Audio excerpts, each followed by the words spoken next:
Hello, नमस्कार मंडळी. तर मी आरती आपल्या चॅनलवरील नवीन एका ब्लॉगमध्ये तुमचं सर्वांचं मी मनापासून स्वागत करते. तर आज ना संध्याकाळचं छोटंसं रुटीन तुमच्यासोबत शेअर करावं म्हटलं, तर म्हणून ब्लॉग चालू केला होता. आणि इकडे ना मी संध्याकाळची जी पडलेली भांडी होती चहा पाण्याची ती वगैरे घासून ठेवली सर्व. आणि नंतर मग जे संध्याकाळी आपण दिवाबत्ती वगैरे करतो ना तेच करून घेत होते. आणि या टाइमला ना कसं वेळेत दिवाबत्ती वगैरे केली तरी बरं वाटतं. मला तरी संध्याकाळी ना हे जो टाइम असतो तो खरंच खूप आवडतो. कारण की छान प्रसन्न वातावरण असतं घरामध्ये संध्याकाळच्या टाइमला. आणि जेव्हा आपण धूपदीप लावतो ना तेव्हा वेगळीच एक एनर्जी निर्माण होते. तर खरंच छान वाटते. तर अशा प्रकारे मी मस्त अशी इकडे दिवाबत्ती वगैरे करून घेतली होती. आणि नंतर मग दरवाजाची वगैरे मी संध्याकाळची पूजा करून घेत असते. कारण की तो लक्ष्मी येण्याचा मार्ग असतो, त्यामुळे मग उंबरठा पूजन वगैरे करणं आवश्यकच असते. त्यामुळे मग रोज संध्याकाळचं माझं हे असतंच. दिवा वगैरे लावते आणि पूजा वगैरे करून घेत असते. आणि इकडे मुलांचं ना खेळणं चालू होतं. तर त्यांचं चालू होतं. नंतर मग दिवा वगैरे लावला आणि मी आणि इकडे चहा ठेवला होता.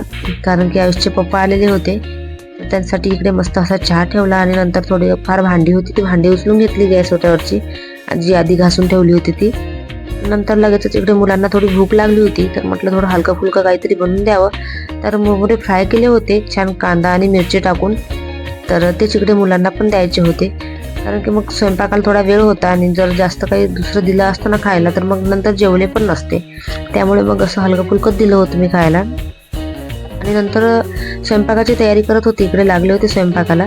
तर आधी भात लावून घेत होते इकडे. नंतर मग मला नॉनव्हेज बनवायचं होतं आज. तर म्हटलं चला आधी भात वगैरे लावून घेऊया, मग नंतर चिकन उकडायचं होतं. आणि मी डबल कुकर काही खराब करत नाही, कारण की आहे मोठं कुकर, पण छोट्याच कुकरमध्ये करून घेत असते. आधी भात लावून घेते, नंतर मग चिकन ठेवणार होते उकडायला. तर आधी थोडा ना मसाला वगैरे करायचा होता मला याच्यासाठी, चिकनसाठी. तर मग थोडी ग्रेव्हीची भाजी बनवायची होती, तर लागतच होता मसाला. तर इथे कांदा वगैरे बारीक कापून घेतला मी, आणि टोमॅटो पण. खोबऱ्याचं पावडर होतं माझ्याकडे बारीक केलेलं मागेच, तर त्यामुळे मग ते नाही घेतलं मी. नंतर कांदा छान असा लालसर भाजून घ्यायचा आहे, आणि तो लगेचच काढून घेतला. आणि नंतर त्यामध्ये शेंगदाणे पण टाकायचे होते मला. आणि शेंगदाणे छान घट्टपणा येतो, त्यामुळे मग शेंगदाणे वगैरे मी टाकतच असते.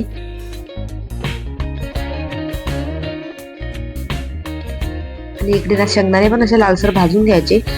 आणि म्हणजे चांगले लाल भाजले ना तर ग्रेव्ही छान दिसते, म्हणजे लालसर दिसते. नाही तर मग असं आपण थोडं जर असं भाजून घेतले तर पांढरी पांढरी भाजी दिसते. त्यामुळे मग थोडं तेल वगैरे टाकून थोडं लालसरच भाजून घ्यायची, छान घट्ट ग्रेव्ही येते. तर ते मसाला काढण्यासाठी मी बाजूला ठेवून दिलं होतं, कारण की थोडं गरम होतं ते.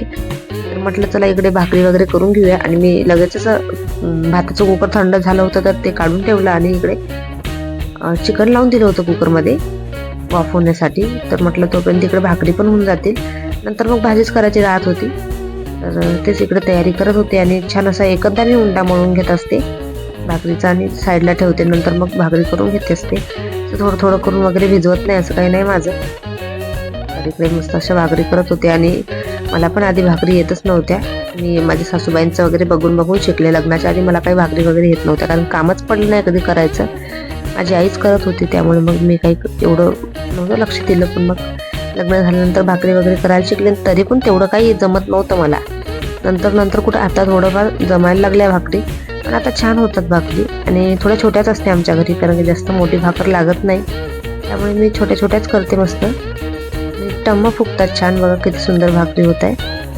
तर फक्त एवढं की छान चुरून घ्यावा लागतो तो उंडा भाकरीचा, जेणेकरून मग भाकरी पण चांगल्या येतात. तर अशा मस्त अशा भाकरी करून घेत होते इकडे. नंतर मग लगेचच इकडे भाजीची पण तयारी करायची होती, कारण की मुलांचं पण चाललं होतं भूक लागली म्हणून. तर भाकरी वगैरे झाल्या आणि नंतर लगेचच इकडे भाजीचं फोडणी द्यायची होती. तर त्यासाठी मी तेल वगैरे टाकून घेतलं होतं. नंतर लसूण पेस्ट टाकून घेतलं. आणि मसाला मी काढून घेतला होता, तो जो बनवला होता आपण मगाने, तो मिक्सरमधून. तर ते तिकडे टाकून घेतला आणि छान तेलामध्ये फ्राय होऊ द्यायचा मसाला. आणि नंतर मग याच्यात बाकीचे आपले जे काही मसाले असतात ते टाकून द्यायचे. तर ते तिकडे तेलामध्ये होऊ देत होते. ना किती आपण घाई करतो म्हटलं ना तरी तो थोडाफार वेळ होतोच स्वयंपाकाला. आणि असं नॉनव्हेज वगैरे म्हटलं तर थोडा वेळ लागतोच, कारण की थोडं व्यवस्थितच करायला लागतं. तर इकडे ना मसाला लाल झाला होता छान तेलामध्ये. नंतर मग सर्व आपले जे काही बेसिक मसाले लागतात ते मसाले टाकून दिले मी छान. आणि थोडं पाणी टाकायचं आणि मस्त ग्रेव्ही शिजू द्यायची. बघा अशी काहीसं तेल सुटतपर्यंत मस्त शिजू द्यायचं, कारण की खूप छान कलर येतो भाजीला आणि छान होते. थोडं पाणी टाकून घेतलं मी नंतर आणि थोडं शिजू देते. आणि नंतर मग इकडे मी चिकन जे वाफवून घेतलं होतं ना, तर ते पीस टाकून घेणार आहे.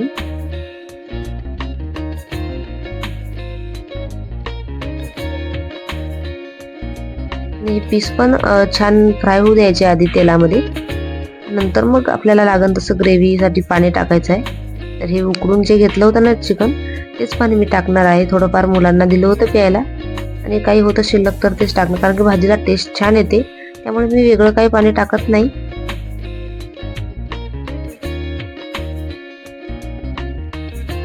तर असं या पद्धतीने सर्व पाणी वगैरे टाकून द्यायचं आहे.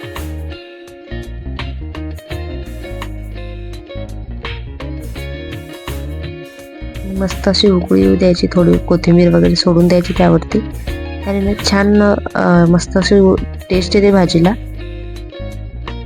ती भाजी पण आपली तयार होती मस्त. किती सुंदर दिसते ही भाजी, एकदम चविष्ट होते. या पद्धतीने नक्की एकदा ट्राय करा. असं तर प्रत्येकालाच येते भाजी करता असं काही नाही. मस्त अशी भाजी पण तयार झाली होती आणि स्वयंपाकाची भांडी वगैरे भरपूर पडली होती. तर मी इकडे किचन ओटा वगैरे क्लीन करून घेतला होता लगेचच, कारण की मग जेवण झाल्यावर येतो कंटाळा. त्यामुळे मी आधीच सर्व काही करून घेत असते. तर इकडे ना सर्व भांडी वगैरे घासून घेत होते लगेचच. माझं हे रोजचंच आहे, मी स्वयंपाक झाला की लगेचच करून घेत असते, ठेवत नाही तसंच. मग जेवणाची काही थोडीशीच भांडी पडलेली असतात तर ती पण कधी घासते, मग कधी राहून जातात कंटाळा आला तर. आणि ही होऊन जाते भांडी जी काही स्वयंपाकाची असतात ती.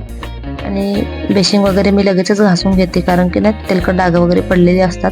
मग ते तसंच ठेवलं की मग ते खराब होते. त्यामुळे मग रोज सकाळी आणि संध्याकाळी भांडे वगैरे घासले मी बेसिंग वगैरे घासते, स्टाईल पण घासून घेते.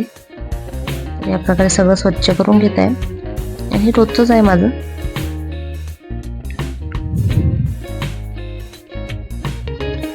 कसं होतं ना, आपलंच काम थोडं हलकं होतं, त्यामुळे मग हे असं रोज करून घ्यायचं. आणि आपल्याला पण सकाळी उठल्यानंतर जेव्हा आपण किचन ओटाकडे बघतो ना, छान वाटतं आपल्याला. त्यामुळे असं काहीसं स्वच्छ ठेवते. नंतर मग मस्त असं ताट वाढून घेतलं होतं मी. आणि आमचं सर्वांचं जेवण व्हायचं होतं, तर तेच इकडे करून घ्यायचं होतं. तर मस्त असं ताट रेडी करून घेतलं. आणि प्लीज व्हिडिओ आवडत असेल ना तर सबस्क्राईब करायला विसरू नका. लाईक, शेअर आणि सबस्क्राईब करा. तर चला भेटूया नेक्स्ट व्हिडिओमध्ये. बाय.